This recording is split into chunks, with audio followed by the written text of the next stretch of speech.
welcome to the Best of Both Worlds, a program that is made for Brazilians and Americans who are very curious and interested to learn about each other's culture and to make their lives better through friendship, business partnerships, and shared experiences. Because together, by combining what's best in Brazil and best here in Cape Ann, in Massachusetts, in the United States, we have the best of both worlds. And this morning, we decided for the first time, we're taking our show on site into the beautiful new kitchen that was just redone by Cristiane's husband. And we decided we're gonna make a smoothie. And Cristiane has made a dried beef with it's yuca. Okay, yes. So we're going to get to work because I'm hungry. How about you, Cristiane? Yeah, I am too. This is my grandma's recipe, yuca soup with dried meat. So it's basically, I went to the market, Chris and I went to the Brazilian market store. We bought a piece of dried beef. Yep. This comes salted, so I let it sit in the water overnight in the fridge. And then this morning I rinsed it again, cut into thin slices, I sauteed it, and then I cooked the yuca separately, cut into pieces. It's frozen yuca. And by the way, as you're saying that, I want to talk also, the store is amazing. I went there last night. I loaded up on little coxinhas and pão de queijo and all kinds of creamy cheeses and different things. It's very well stocked with not just Brazilian foods, but also from the Hispanic marketplace. Hispanic marketplace. So it was great because we saw the carne seca. Suddenly you got inspired, and here we are, right? Exactly. And carne seca is dried beef. Very easy to maneuver. You just so have you leave to it in water sit. overnight? I leave it in the water overnight, yes. So to make dried beef, you have to make it wet first. Right. I did it separately. In one pan, I saute the beef, thin sliced, and then on the other pan, I cooked the yuca because it was frozen. Yuca is usually very, very hard. So I cut it into slices and I cook it separately. After I sauteed the dry beef, I added some water to it to make it so the flavor of the beef would come, so it would make like a beef broth. And then I saute a little bit of onions and garlic on a little bit of oil, and then I combine those three: the yuca that is already pre-cooked but still a little bit hard, and the beef, and I'm combining all of them. So now when it's cooking all together, all the flavors are getting mixed on the stew. And then I did seasoning. I put coriander, cumin, Mr. Dash, paprika. It is fantastic because American or people in Cape Ann are not necessarily that familiar with yuca. Yuca is a starchy plant, right? Is it like a potato? So this is how it looks like when it's fresh. Yes. But this is what it looks like when you buy it peeled and frozen. Old-fashioned Brazilian coffee. We use this filter. It's made of cloth. Nice. And I put some like 3 full spoons of coffee. Okay. And I'm just boiling some water here. Okay. Because we're gonna drink it fresh. I'm not gonna even put on the bottom. So this is how we do it. Cristiane's coffee cup, just tiny. This is how Brazilians drink coffee, an espresso. And how Americans drink cup, coffee. right? Okay, so what I'm doing is I have this thing.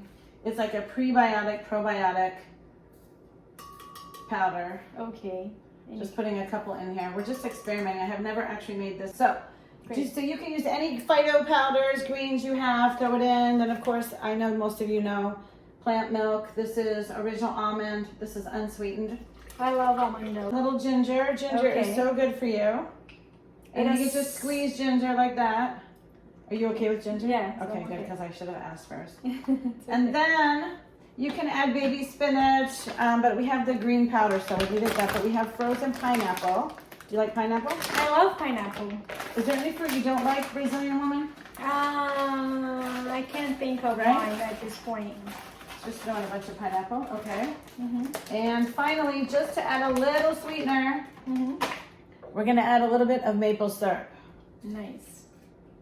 Oh, I never tried maple syrup in a smoothie, so it's gonna be my first. Just put in a nice. little sweetener. And I just heard, like, as a nutritionist that she follows the Ayurveda, she said maple syrup is much healthier than honey.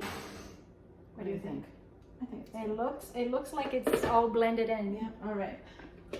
So now this is my first time to make this particular smoothie. So You wanna if you try it don't like first? it, yes, we can add anything you want. More maple syrup. It smells Okay. good. It does? Okay. Yeah, it smells like healthy, right? We Okay. wanted this year resolution to Healthy. be healthy. Yes.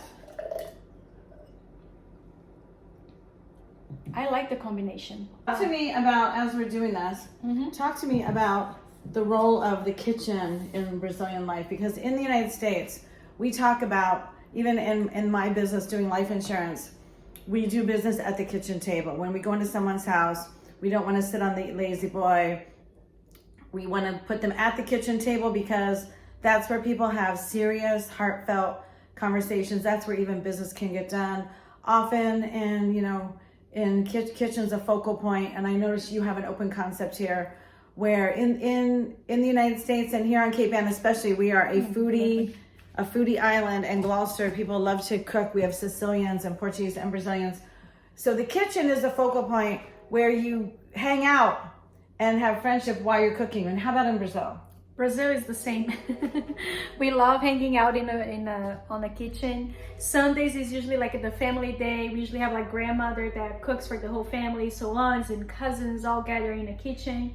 We also like to do cooperative lunch, let's say. So every member, or when you're gathering friends, they'll say, "Oh, I'll bring this dish." The other one says, "I'll bring dessert." Potluck, is that it? Oh, yes. I never Potluck. knew that. That's called potluck. Potluck. When someone invites you to a potluck, it means you bring a dish. Oh. Now, I do have a sensitive question. When I lived in Brazil, I was only able to be a single mother and work because it was common and affordable to have an empregada, a house helper, a maid, but more than a maid. She cooked, she took care of my kids, she did everything. And I was just wondering, in Brazilian life, how you can explain how it divides, because a lot of people do have help. It's very common lately to have a person come and clean the full house for one day. We call it diarista. Oh, okay. Instead Just of like living the with you. American style. We hire someone to do like a deep cleaning once a week. Depends on the demand of the person. So you might find someone who take care of the kids, cook, and take care of the house, or just like a babysitter to take care of the kids. So it really varies according to the family, according to the needs of the family, and there's all of these options.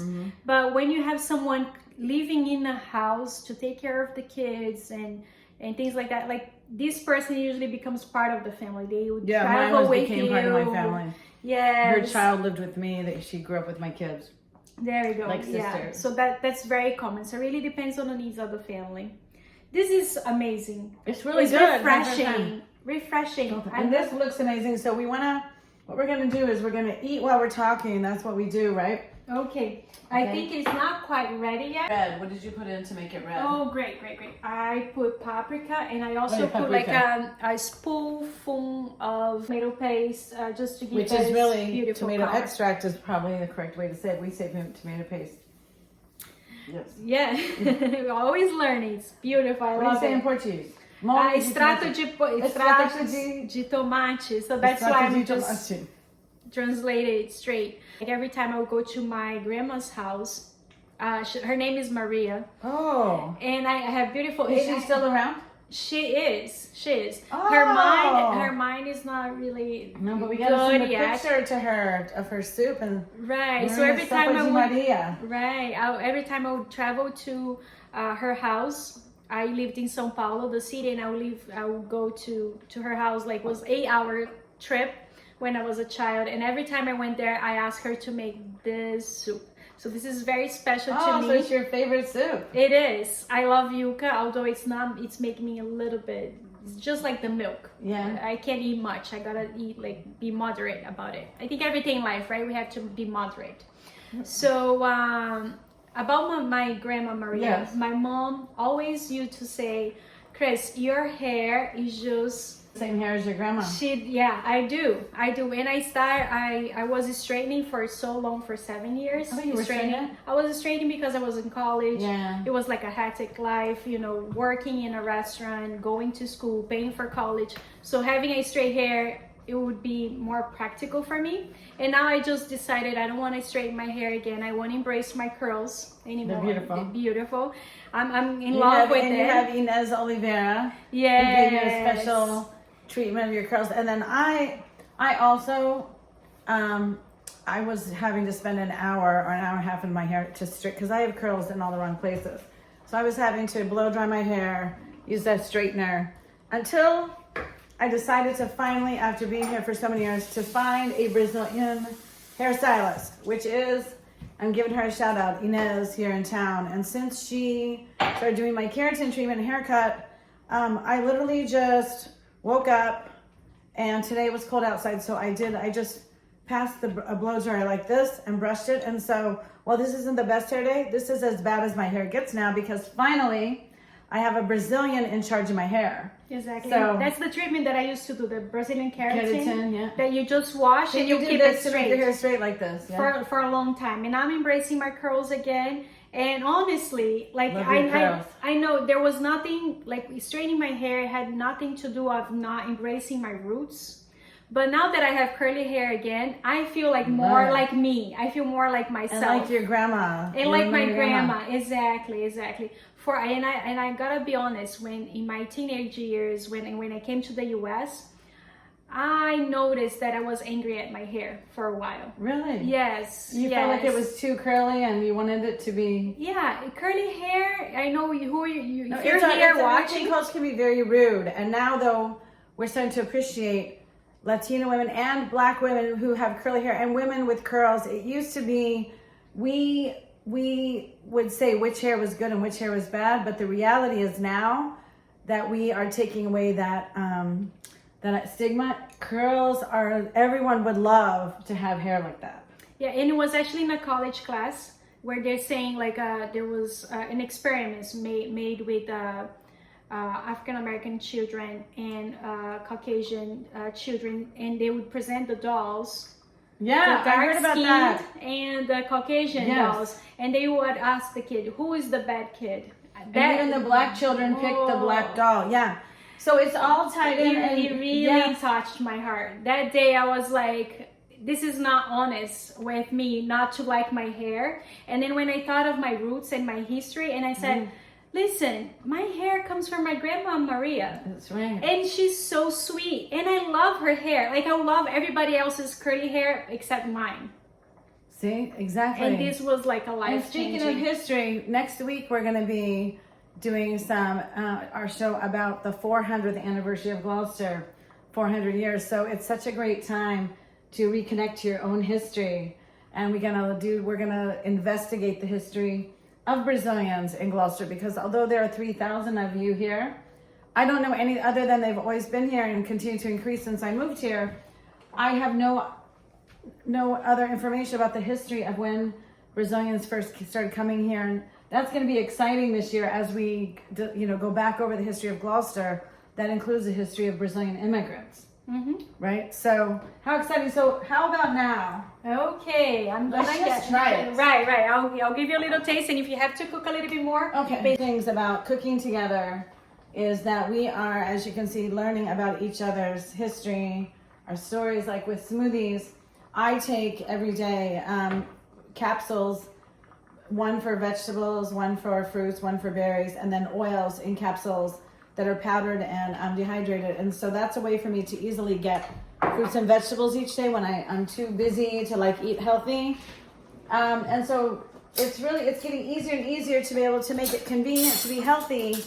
And smoothies are another way that I know a lot of people are, you can replace meals with them. You can also have a smoothie in addition to a meal, but at the same time, it's really great because it's not my habit to necessarily put together green stuff and pineapple and plant milk. It's like my ideal, but when I'm at home, I often slip into whatever's handy. So it's good being at your house and showing off my smoothie is gonna help remind me I need to be drinking those every day, and I need to be, instead of grabbing for, a cookie or a piece of cake or whatever. So, okay. Wow, and I really love this smoothie. Yes. I'm definitely gonna do it more And we like often. to say grace, but also we're going to say grace, but then what do Brazilians always say before they eat?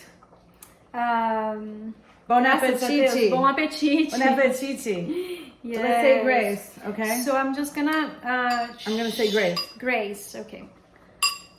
Creator God, we thank you for this friendship and this time together and for giving us this bounty of delicious ingredients and giving us the knowledge and the talent, the ability to put this together into a beautiful soup that also helps Christiane go back in time, reconnect with her grandmother and her family in Brazil. At the same time, she's sharing her culture with all of us. Bless this food we're about to receive. In Jesus' name, amen. Amen. Okay. Nice. Okay. So I want to show you how it's supposed to look, and it's not fully That's cooked. really good. So the yuca, if Ooh. you've never done it before, it has to be translucent.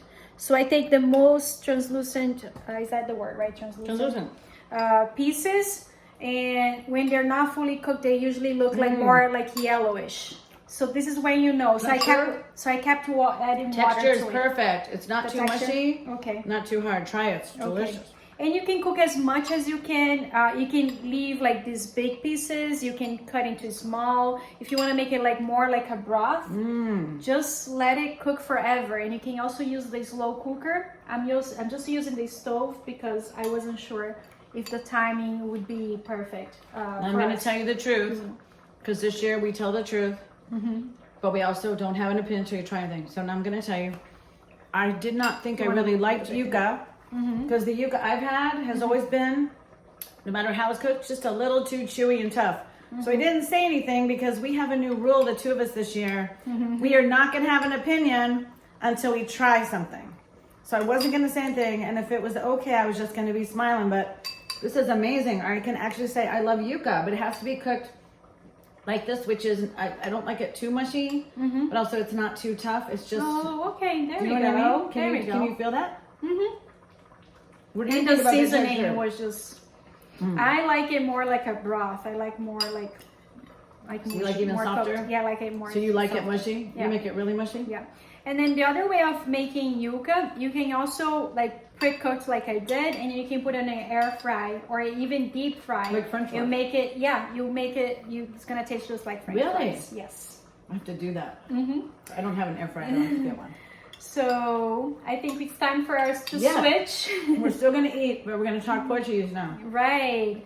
So, sejam todos bem-vindos ao melhor dos dois mundos. Gente, hoje nós estamos tendo uma experiência única. Nós decidimos gravar esse vídeo, né? Esse programa é especialmente feito para brasileiros e americanos que querem aprender um pouquinho mais da sua cultura através de parcerias de negócio, através de experiências Amizade. e amizades. Então, hoje a gente está aqui na minha cozinha. Bonita demais. Obrigada.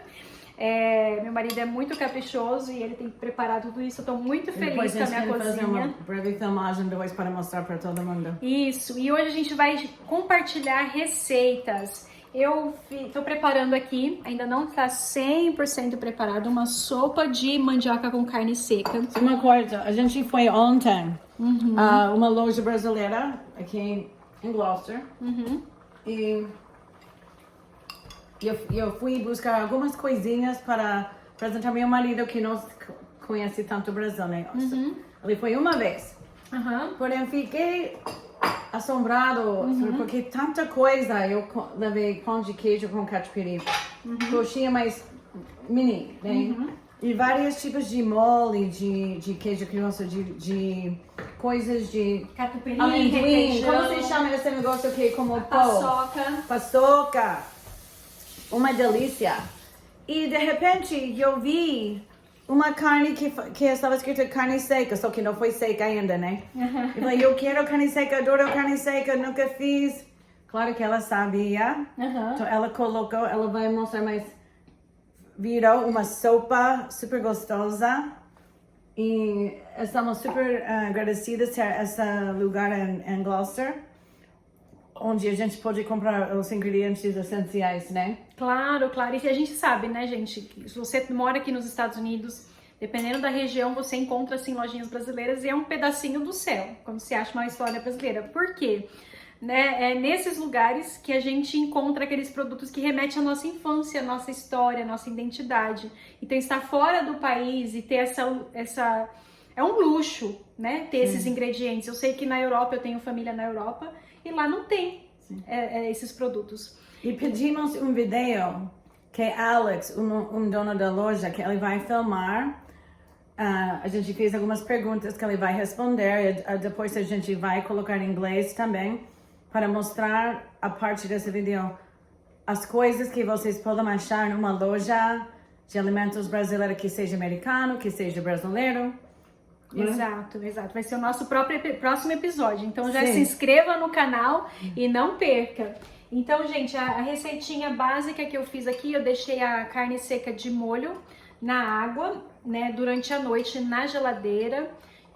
Havia tirado já o excesso, né, já tinha enxaguado, coloquei ela de molho, troquei a água 2 vezes, depois cortei em pedacinhos tirinhas bem pequenas. Eu vou colocar toda a receita aqui. E você filmou enquanto fazia também? Filmei. A gente vai fazer uma montagem para colocar ao fim do show, para que vocês que têm interesse em ver os detalhes, como eu vou ver. Então, as tirinhas de carne cozinhei separadamente com a mandioca congelada. E aí misturei tudo. Mostrei a carne com o caldo dela, a já mandioca vou para a segunda e o porção. e tá uma delícia. Traz essa aqui perto. Ok, vou te gentileza. mostrar aqui, olha só. E ela ficou com essa cor, a Nossa. Kirsten perguntou por que ela ficou assim com essa cor alaranjada, e que eu coloquei molho de tomate, né, aquele extrato de tomate, uma colher de sopa. Aí deu essa cor mais bonita aqui. E já tem todos os temperos que eu usei, já tirei uma foto de tudo e vocês vão ter acesso, tá bom? Sim. Então eu tava aqui falando, né, Kirsten, que essa receita é receita tradicional da minha família, da minha avó paterna, Maria. Ela ainda está viva. Opa, obrigada. E minha avó Maria morava no interior de São Paulo, e ia visitar, e toda vez que eu visitava, eu falava assim, vó, a senhora pode fazer aquela sopinha de mandioca? E eu tava falando com a Kirsten, né, agora eu acabei de passar por uma transição capilar, fiz queratina por 7 anos, pela praticidade, né? Então o cabelo ficava liso, era época de faculdade, tinha que cuidar da casa, trabalhar em restaurante, era um estresse a menos pra mim ter o cabelo liso, e foi assim, por acidente. Eu fiz e o cabelo não voltou, e aí eu gostei e fiquei por 7 anos. E agora eu estou na transição capilar, a Inês cortou meu cabelo, ela tirou o último pedaço de cabelo com a queratina. E eu tava falando com a Kirsten que na faculdade, na aula de psicologia, não sei se era psicologia social, eu acho que era, tem uma pesquisa, um experimento que foi feito com crianças, E você vai contar essa história, porque eu estava comentando que aqui nos Estados Unidos temos uma história muito feia de pessoas que têm o cor da minha pele, dizendo que cabelo chino, que não é bem bonito, que cabelo da mulher afro-americana não é bom. Então é um estigma e falso, é uma mentira que a gente estava contando durante anos e anos e anos. Mas hoje é bom momento para você também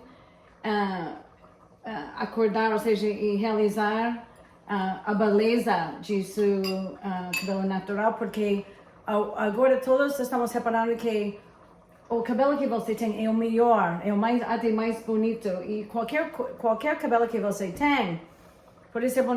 Mas fala sobre sua história de psicologia. Sim, então tem um experimento que foi feito na área de psicologia, pegou crianças de 5, 6 anos de idade e deram bonecas, né?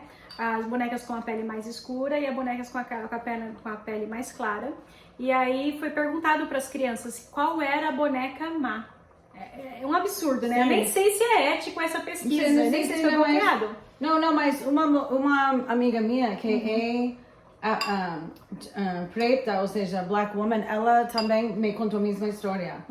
E também crianças na escola dos filhos dela tinham a mesma experiência. Então é uma coisa chocante que mostra o racismo, por falar a verdade. Exato. É nossa cultura. Mas também, no meu caso, eu tenho chino, mas não, ou seja, algum aqui, então é muito irregular. E antes levava 1 hora meia hora até 1 hora para arrumar meu cabelo, mais ou menos utilizando como se chama, straightener? Como Uma se diz? chapinha.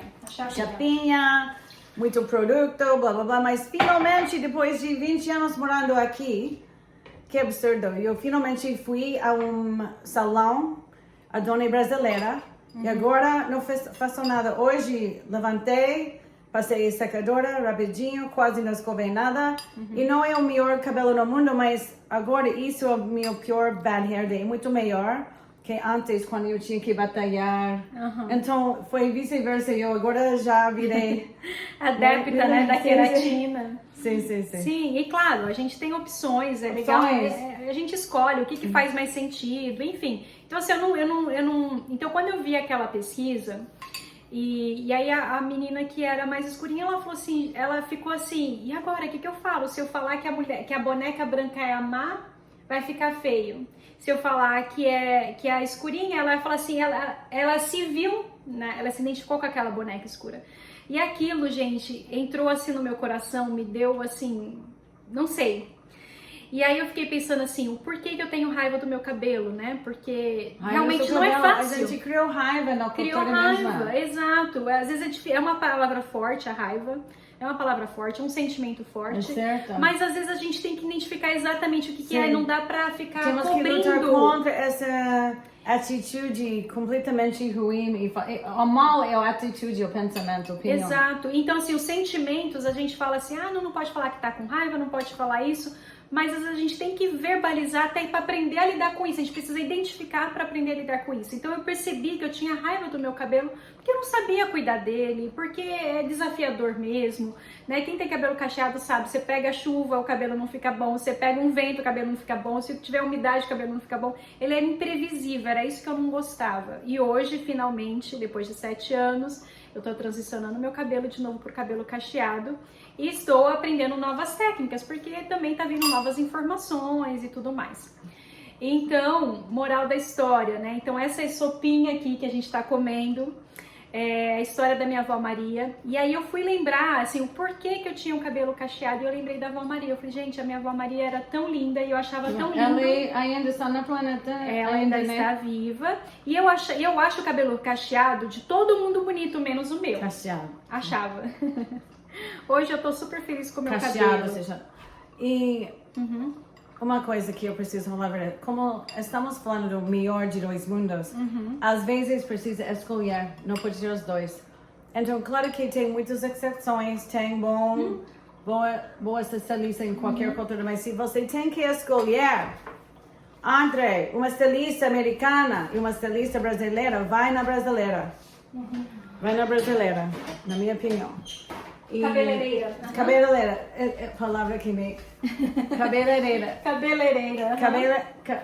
Cabeleireira. Cabeleireira. Yeah, I know, it's É tricky. como a it's palavra tricky. aperfeiçoar. É difícil falar. Aperfeiçoar. Que fácil pra você. E outra coisa. Temos um compromisso de sempre falar a verdade. Mas não é que você tem que falar sempre que está na cabeça, né? Eu fiquei sem falar nada porque não queria que ela soubesse. Quando ela falou ontem, não vamos ter arroz com carne seca. Vamos com a yuca.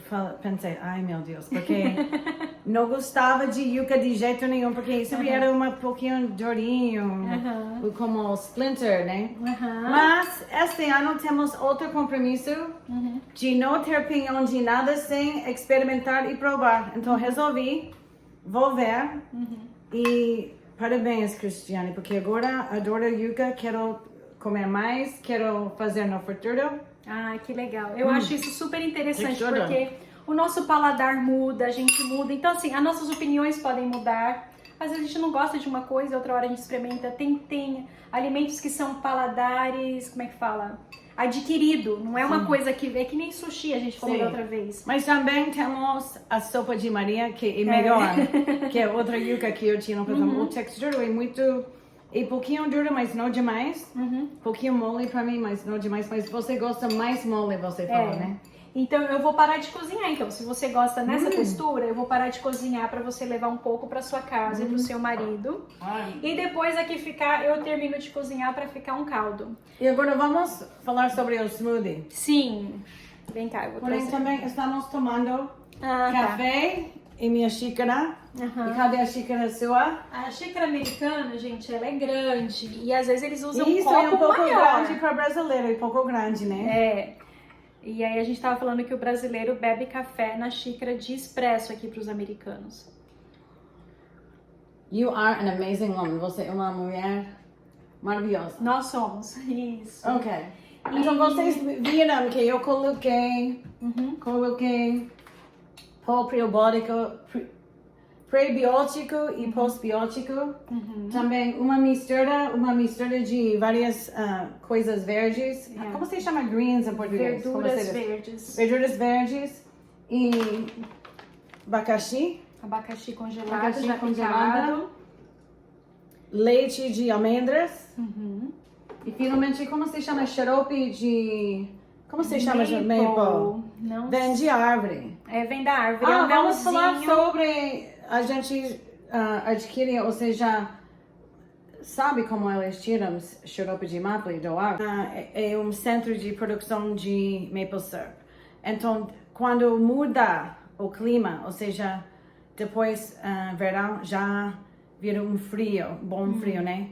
Então, o frio congela o sangue dentro de árvore. Não sei, eu Uau. preciso ver o processo, mas de repente, quando começa a esquentar, ou seja, desculpe, começa a esquentar pouquinho, então já vira como sangue e já as pessoas colocam um buraco na árvore e tira ou deixa cair, deixa fluir Uau. o sangue da árvore, o xarope. Então é uma coisa, é muito saudável. Isso vem de maple, da variedade de maple, é o maior árvore que utiliza para syrup.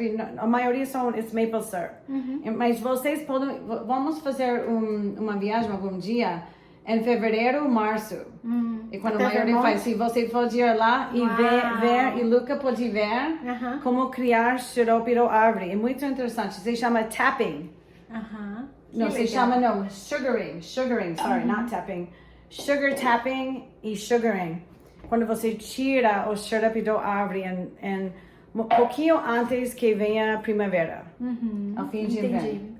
Ok? Sim, sim. Então, olha, gente, que essa achou da- vitamina, eu amei. A Kirsten não quis... Ah, a gente colocou gengibre. Você não colocou, você não falou. Gengibre também. O gengibre. Então, ela bateu, a gente deixou alguns pedacinhos pra gente manter a fibra do abacaxi, né? E do gengibre. Polpa, A ok. polpa, exato.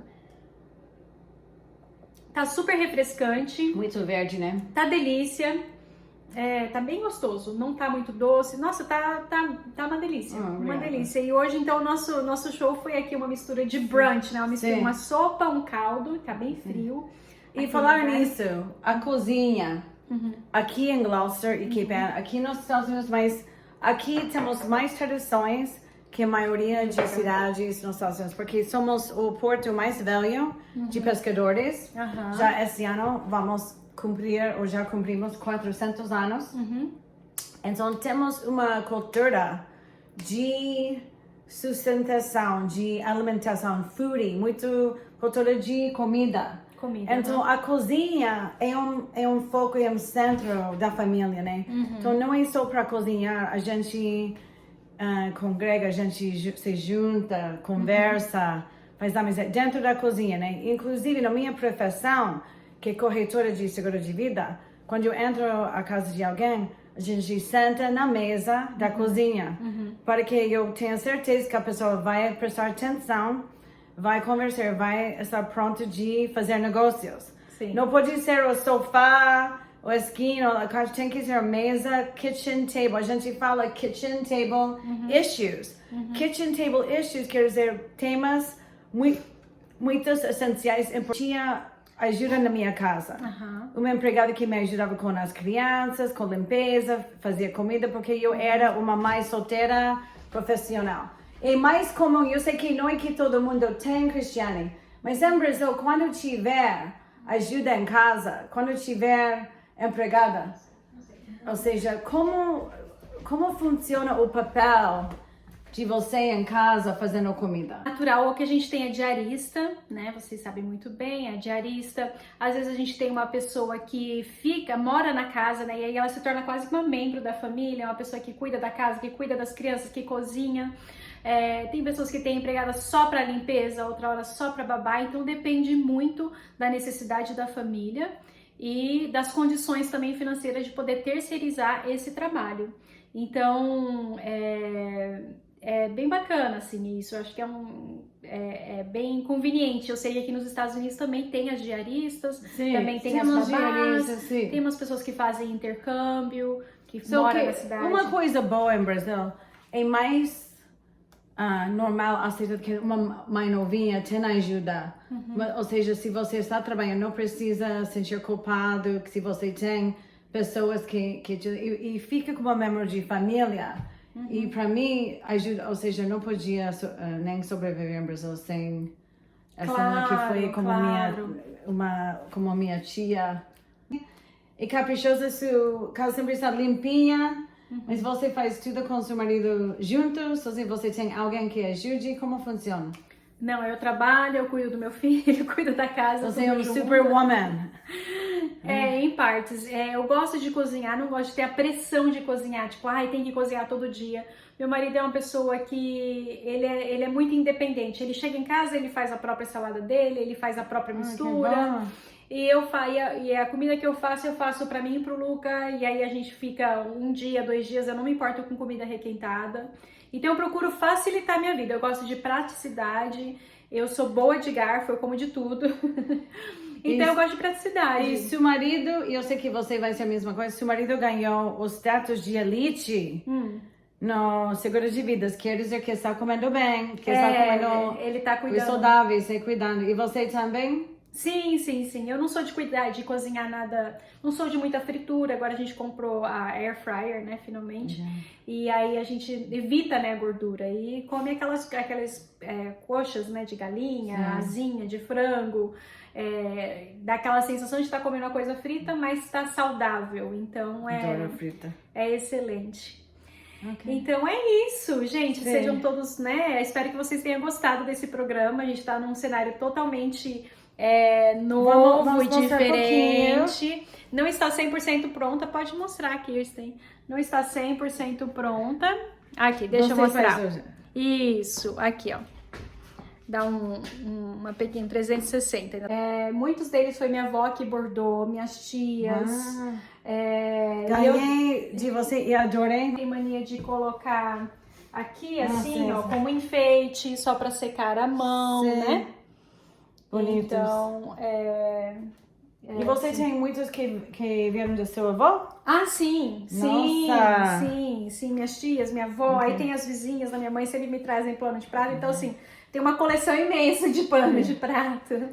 E como a 6ª vez que a gente está falando isso, mas com certeza absoluta, não no próximo episódio, mas no outro, vamos já apresentar uma pessoa super interessante, com um tema super interessante, e vamos também convidar vocês, estamos convidando vocês para participar no nosso show.